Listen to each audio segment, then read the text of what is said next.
Hürmetli vatandaşlarımızın davamlaştırımız. Yetti Devlet Güroyu Taşkı İşler Ministerlerinin muhakeme temisi Cenab-ı Cungu denizi meselesini öz içine aldı. Mavzulu haber 4. ayının 10. günü Amerika Avazı'nın Xitay Tel programımızda ilan kılındı. Haber mındak başlandı. 2 gün davamlaşıdığan Yetti Devlet Güroyu Taşkı İşler Ministerleri yığını Yakşembe günü Yaponiye'de içildi. Yığın radikal teşkilatla qartılğan siyaset hem de köçmellerge yardım beriş meselesini muhakeme kılğandan keyin ve şundan başka Cungu'nun Cenubi denizde kılğan etkelleri mu yığın muhakeme kıldığan bir temaga aylandı. Yaponiya başka devletler bilen kademini maslaştırıp bu qatimki yığında bayanat ilan qilishni qo'lga keltirib, Cungu'nun Cenubi denizde harbiyleştirishning tunji qatim diqqat ag'dirdigan yoki yetti devlet diqqat ag'dirdigan bir temaga aylandirdigan bo'ldi. Cungu'nun öz aldığı Cenubi denizning hozirgi holatini o'zgartishga qat'iy qarashtirdigan bo'ldi. Amerika Qo'shma Shtatlar Davlat Mudofaa Ministerligining ministri Beijingga ishonmadi. Saat raketa sistemasining Koreyaga kirdiganligi allaqachon paketga aylandi. Mavzuli xabar 4. ayning 10. günü Twitter betida e'lon qilindi. Xabar mundaq boshlandi. Şu yer vaqti 4. ayının 10. gününün aldı keynide Amerika Qo'shma Shtatlar Davlat Mudofaa Ministerligidan arqadan kishini hayron qoldiradigan xabarlar chiqishga boshladi. Davlat Mudofaa Ministri Ashton Carter 2015-yili kelishib qo'ygan bo'yicha Cungu'ni navbatda ziyorat qilishi kerak edi. Lekin bu planni 4. ayning 8. kuni ama amaldan qoldirgandan keyin Davlat Mudofaa Ministri Ashton Carter 4. ayning 9. kuni ta'kidlab bundaq ko'rsatdi. Amerika armiyasining SAT raketa sistemasini Koreyaga o'rinlashtirishi reallikqa aylanadi.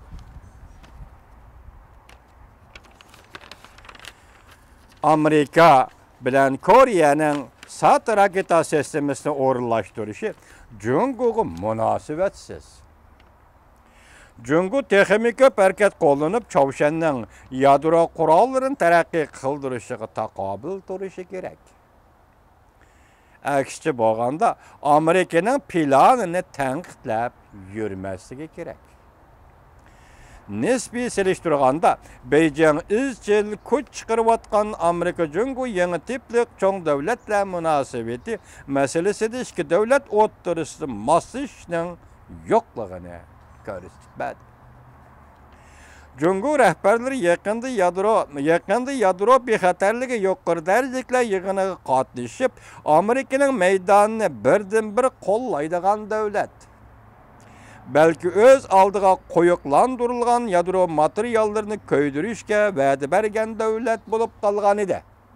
Ko'rdingizmi? Diqqat vatandoshim, yadro bexatarligi yig'inida Washingtonda ochildi. Shu yig'inda Cungu Amerikaning maydoni birdan-bir qo'llaydigan davlat.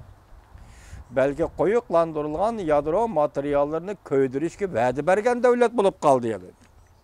Söz ibari jihatda Amerikaning ta'sirlanishini o'ylashatdi. Aşkarlanğan materiallarda SAT raketa sistemasi bo'yicha tegi taktini surishtirmagan. Cungu tegi taktini surishtirmagan. Faqat bu harakat o'ziga va boshqalarga ziyon soladi deb ko'rsatgan. Endi bugun Washington ve 5 burcaklik bina SAT raketa sistemasi bo'yicha harakatga o'tganda Cungu'nun Amerikaning maydonini qo'llashlari Cungu'ga almashtiradigan muvaffaq manfaat elib kelolmadi. Demek bugungi kunda, dal bugungi kun 4. ayning 9. kunida Cungu'ga manfaat yetkazadigan muvaffaq almashtirishni elib kelolmadi.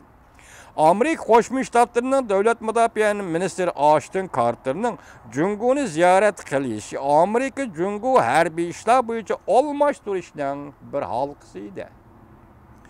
Amerika Cungu Davlat Mudofaa sohasidagi arboblar 2015-yili 11. oyda uchrashib, Ashton Carter bu yıl 4-nji ayda Asiyaga ziyaretke kelgende Jungony ziyaret qilishgami qo'shilgan edi. Amerika Qo'shma Shtatlari ta'kidlab, Davlat Mudofaa Ministrligi ta'kidlab mundaq ko'rsatdi. Minister Carterning Filippin va Hindiston qatorliq Osiyo davlatlarini ziyorat qiladiganligini ko'rsatganda, Jungony ziyorat qilishni bekor qildi. Balki bu xabarni Jungo tarafga uqtirib qo'ydi. Ciddi vaqtdan qaraganda, diqqat vatandaşım, Jungo yadroviy xatarligi yig'inida Amerikaning maydonini qo'llab ifoda bildirgandan keyin qachon 3-oyning 8-kunida 5 burjaklik bino Jungodan 100 o'rishni qaror qildi. Qachon? 4-oyning 8-kunida. Bir oydan keyin. Demak, bu yerda siyosat acayip o'zgaryapti. 2-oyning 25-27 kundagi bir xil, 3-oyning 8-kungi yadroviy xatarligi yuqori darajali yig'ini Washingtonda o'tkazilganda bir xil, endi 4-oyning 8-kuni, 9-kuni Ashton Carter Jungony ziyorat qilishni bekor qilganda bir xil. Diqqat vatandoshlar.